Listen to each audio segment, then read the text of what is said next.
This carburetor has been around for a very long time, and some people are not familiar with some of the aspects of this carburetor and for repairing some of the common problems.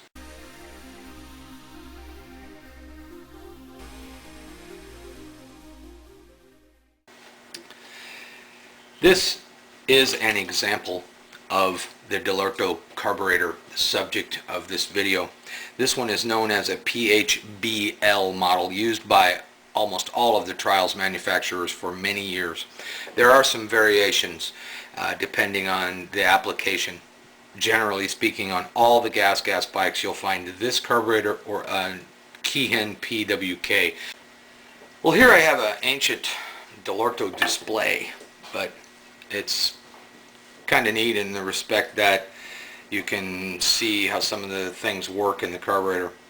But basically, if you look in the back here, and I'll pull up on the throttle cable, you can see this slide rise and fall. That's the slide. And when you open that, the carburetor feeds gasoline and air into your engine. Looking at this, removing this piece here, we have kind of a cross view of the interior, and you can see that this is the slide.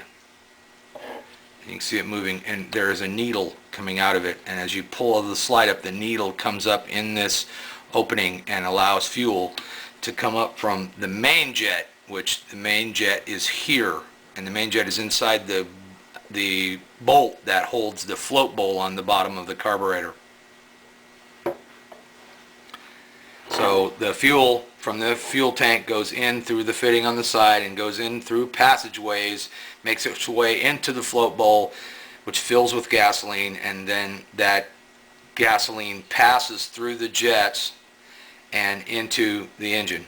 Now this jet that's over here is the pilot jet. It works on the low speed down near idle and up to about quarter throttle.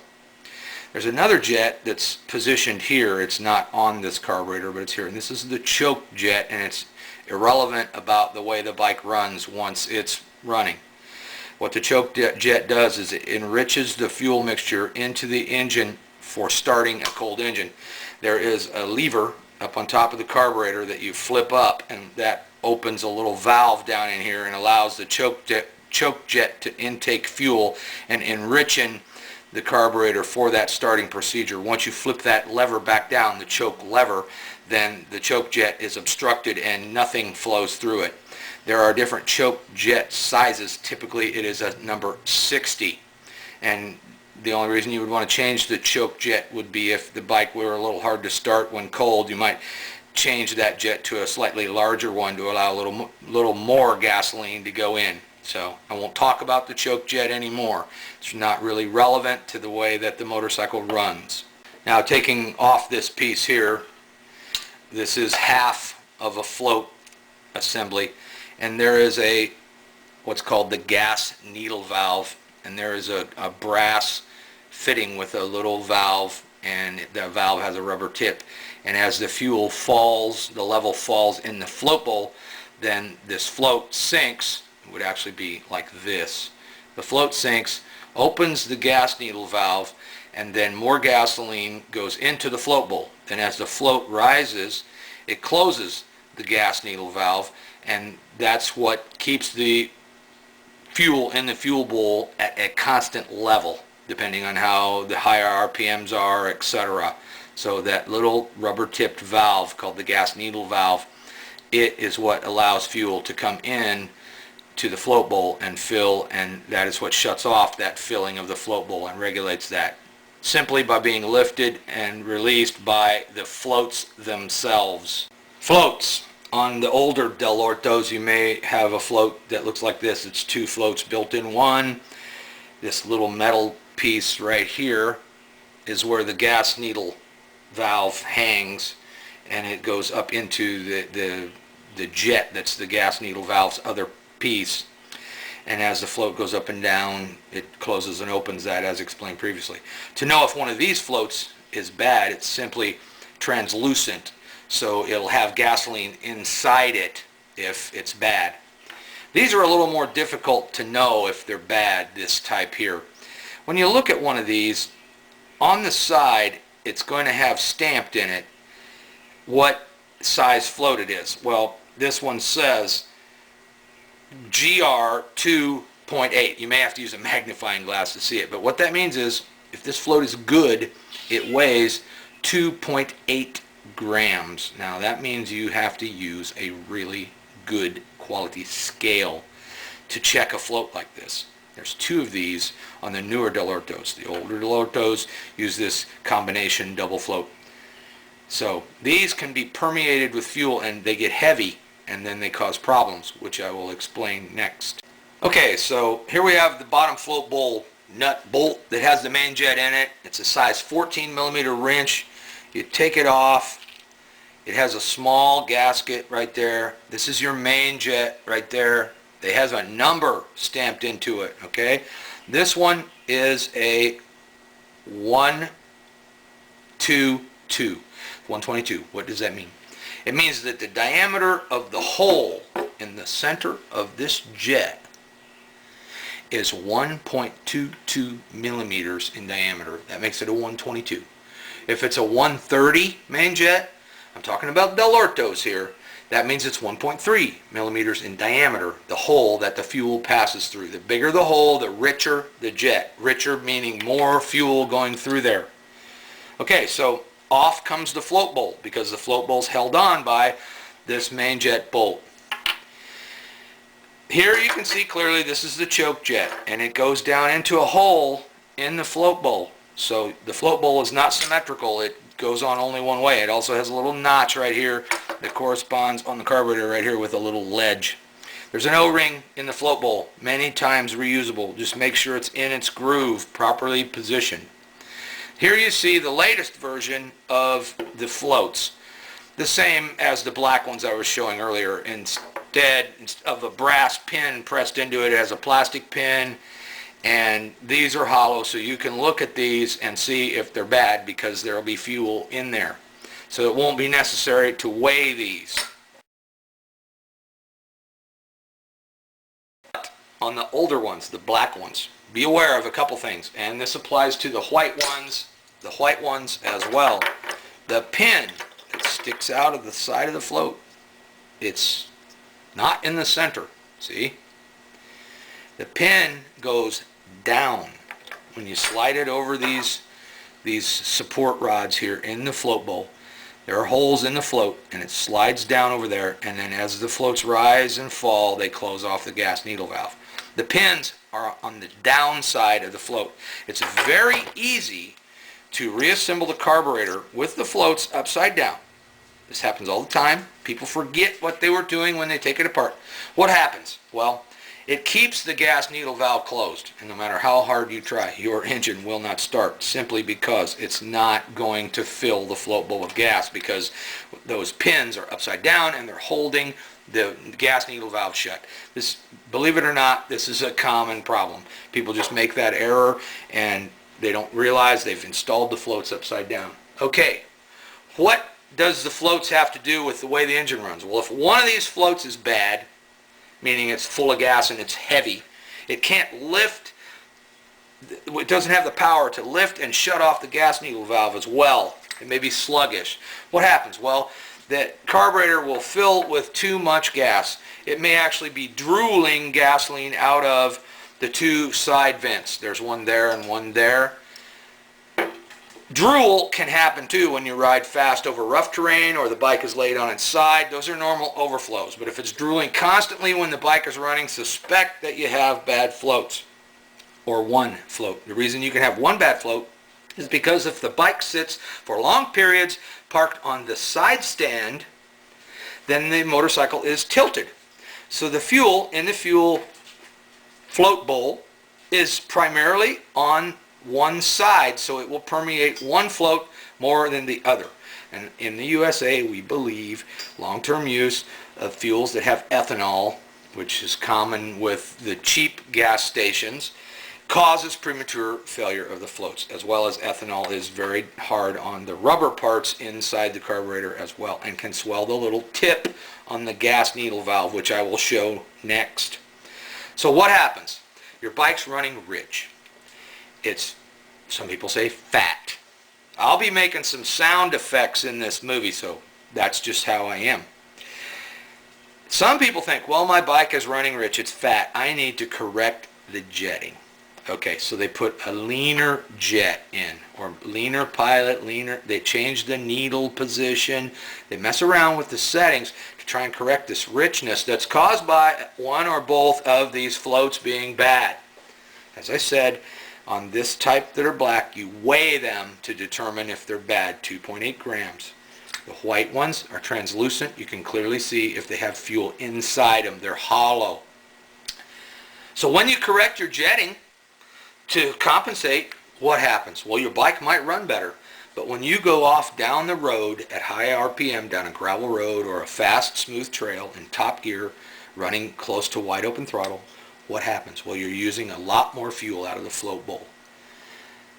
Then you don't have a rich condition anymore because the engine is consuming that excess fuel that's dribbling into this because it can't completely shut off the gas needle valve.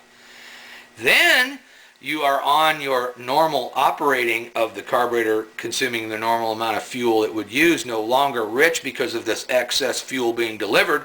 But except that, you have now leaned your jetting. What happens? You can seize your engine because it's too lean. That means that the piston heats up rapidly, expands, and it seizes or grips into the interior of the cylinder. So you can actually have a seizure and ruin the top of your engine simply because you changed your jetting because you thought it was rich because it was rich, and it wasn't rich because of jetting. It was rich because you had bad floats.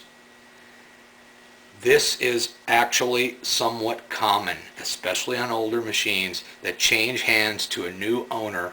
They start fiddling with the jets and they don't realize the floats are bad. So the fair warning on that, it's very easy for it to be this, not your jetting.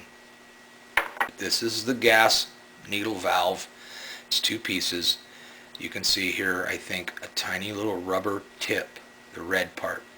And it goes down in there and seats, and it has a little spring here on the top, kind of dampens it when it's vibrating, and that fuel comes into the float bowl through the top here, and then when the floats drop, this pin opens, it releases, and then that little rubber tip breaks its seal and allows the fuel to dribble down around this square piece into the float bowl. When the float bowl fills, the floats lift this up with a little pair of levers and close it, and then open, close, open, close. This is happening constantly as those floats rise and fall in the float bowl. Okay, so when you're looking at a Dellorto upside down, this is the thing that is opening and closing the gas needle valve. I don't know if you can see it in there. Okay, this is the gas needle valve right there. So this is upside down, so pretend that it's right side up. Floats are rising, going this way, so they're pressing this. Your float is rising and that little pin is pressing on that and closing that valve. Okay, if the floats are upside down, as explained previously, they've got the valve closed all the time. Gas can't come in there. Okay, how do you adjust this? Well, really, you shouldn't be messing with this, but generally speaking, it basically lays, when on a relaxed position like this, it lays parallel with this float bowl sealing surface. And I think you can see, maybe it's a tiny bit higher, but that's the general rule. You don't typically bend these. It's not necessary. Okay, these are slides. What do we have here? They have a number as well. We have a 60, a 50, a 40, and a 30. And that is the angle of the cutaway. If you look closely, you'll see that there is a difference in the angle of this one side of the slide. I'll turn them here this way. You can look at them like that. Okay? What that does is it changes that transition at the beginning when you first open the slide, when you're just coming off of idle. That's changing that transition of the air coming in through the back of the carburetor as it blends in with the fuel coming up from the jets. And that depends on what you're wanting the engine to do with your carburetor. That if you want it to be kind of lean or kind of rich, and then to progress into a more lean or a more rich as the slide opens, this cutaway is what happens at the very beginning. Once the slide begins to open more, then this flat side here just opens, and then this tapered side disappears up into the carburetor bore. Usually people don't mess with these. It's fairly well thought out and set up by the factory in their original design. So just so you're aware though, when people talk about your slide, a number 30, a number 40, a number 50, a number 60, that's how they're sized. And that's what that number means. Looking inside our new one, we can see clearly that cutaway. So imagine if it had more cutaway, then more air would go in at the very beginning of the opening of the slide. And then you can see here that at a point that cutaway disappears into the bore. Okay, so what do these things here on the side do? There's two little screws. Well, this one, the big one, it's the idle screw. How does it work? Well, when you turn it in clockwise, what it does is it raises the slide. So essentially it's opening the throttle. Turning it out drops it. So when the bike is not idling high enough, when it tends to die when it's idling, when it's going put, put, put, put, put, and dies, well, you would turn this clockwise a little bit at a time, and you'll hear the RPMs start to rise. And that's where you set it. And when a motorcycle's brand new and the engine's really tight, over time in the first few hours of running, you'll probably have to turn this out a little bit, because as the engine loosens up, as the piston gets broken in inside the cylinder, the engine is freer, it's smoother inside because it's being worn in, broken in. It's not so new. Then it starts to rise RPMs just naturally, because the parts inside the engine have less friction because they're used to going up and down thousands of times. So it's normal on a new bike to have to adjust this a few times, typically to lower the RPM. This, on a Dellorto, this is a fuel screw. Now, if you're talking about a Mikuni or a Keihin, let's forget about what you ever thought when you had a Yamazuki and you were adjusting it, or a Honda Saki, or whatever. That one will be here. That's an air screw. Now, an air screw, when you turn it out, you take more air into your mixture. What does that do? It makes it lean. And yes, 1.5 turns, 1.25 turns out from the most inward positions, normal on a Mikuni. Let's forget that. It does not apply to this. This is a fuel screw. When you turn it out, you add gasoline into your mixture, making it richer. So lean is in, rich is out, opposite of an air screw. It's typical for this to be 3.5 turns out from its inmost position. Well, how do you know that? Well, something that's really important, if you're going to adjust this, you need to count your turns in so you know where you started. So I'm going to start here. 1/2, 1, 1/2, 2, 2.5, and it comes to the bottom. Okay, as I said, if the bike is jetted correctly, typically 3.5 out is normal. So 1/2, 1, 1/2, 2, 1/2, 3, 1/2. When you get about 4.5 or 5.5 turns out, this is going to fall out of the carburetor. So here's what you're doing with this. With the engine fully warmed up, with good fuel and proper jetting, you should be able to adjust your idle air fuel mixture with this. Now, how do you do that? Okay, the first thing you do is you set the idle down to a point where the engine is barely running. Just up, like that. Okay, you take your right hand and you grab a handful of throttle. Whang! Real fast. If the engine doesn't respond to that quick opening of the throttle, then you probably need to adjust this. If the engine goes like that, that's typically a lean bog, and how you would correct that would be turn this out a little more. If it's at 3.5 turns and it's still doing that, you have to suspect poor quality fuel and or that you would need a larger pilot jet. Typically around a 36, 38, 40 number jet is typical on a GasGas, all engine sizes, with this Dellorto. Don't be thinking that you'll notice the difference between a 36 and a 38. On pilot jets, typically you got to do 4 numbers or 6 numbers before you'll really feel a difference in the jet itself, because you have that adjustment here. Okay, so what happens if I take out these screws, this one being the idle screw? Well, there are some parts here. There is a O-ring, a washer, and a spring. Sometimes when you take this out, the O-ring stays up inside the carburetor body. Well, you extract it with a small screwdriver or a pick and put it back on there. And it doesn't hurt to put a little silicone grease on there or something, kind of lubricate it. If this O-ring is bad, then you'll have an air leak at this screw. Again, my sound effects. With a bad air leak, usually when the engine is warm, it's going to tend to go yang, yang, yang, yang, yang, and not want to return to idle when you release the throttle, because this air going in there is making it lean and it wants to rev the engine. Air leaks can happen at the rubber intake manifold. Air leaks are always in the carburetor or forward of the carburetor. Now, well, if you don't have an air box on there at all and no filter, it can be too lean, but we're going to assume everything is in that side.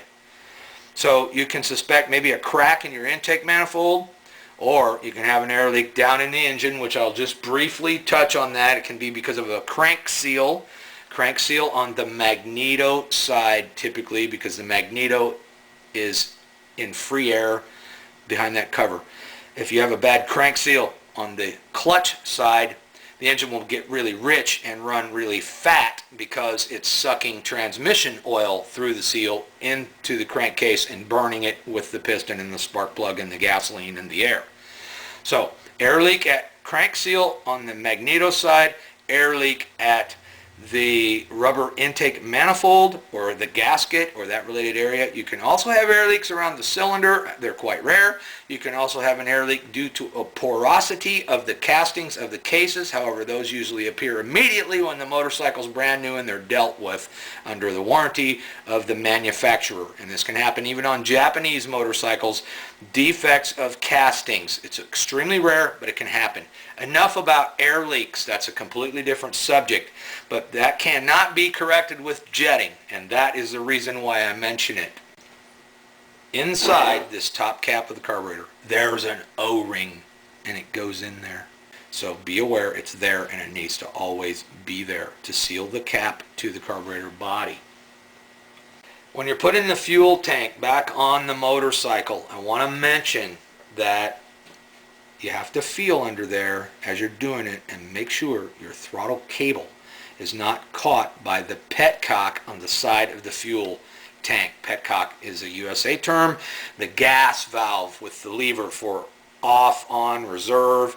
Okay, that valve, when you're putting the fuel tank back on, can catch the throttle cable and pull it down, and that holds the slide open. It's imperative that every time you take off a fuel tank and put it back on, you make sure you have smooth throttle operation. Look in there or feel in there and make sure the throttle cable is where it should be, and twist the throttle grip and so that you hear the slide. As the slide bottoms out, you can hear it. If the throttle cable's hooked, the slide's being held open, you won't hear that when you release your throttle handle. Why? Because when you kick that engine over, if that cable has been hooked and pulled open, your bike will start running wide open as fast as it can go. Now, maybe you've had the experience, or maybe you've heard, or maybe you don't know, but a 2-cycle engine, when it runs wide open, especially when it's warm, it can turn into a diesel. And what that means is that you can turn off the kill button and it won't stop running. Well, it's screaming wide open. You think it's going to explode. It might. In a panic, what do? The kill button has no effect. Well, you can obstruct the exhaust system with your gloved hand. It's going to take some time. The engine will wind down and die. Bottom line, never fiddle with your carburetor and take off and on your fuel tank without verifying your throttle cable is free and working correctly by twisting the grip and hearing the sound of the slide hit the bottom of the carburetor. And that sound, again, is that. I'm sorry to be so blunt, but I've been doing this for 35 years and I've seen everything. And some things I've seen many times more than once. We were only talking about Dellorto carburetors used on trials motorcycles. This information doesn't necessarily apply to any other brand of carburetor or any other manufacturers. This is not for motocross people or enduro people. There may be some general things I talked about that may apply, but this is a movie about Dellorto carburetors used on trials motorcycles by most manufacturers in Europe for many, many years. And I hope that this was informative and helped you with your questions. Good day.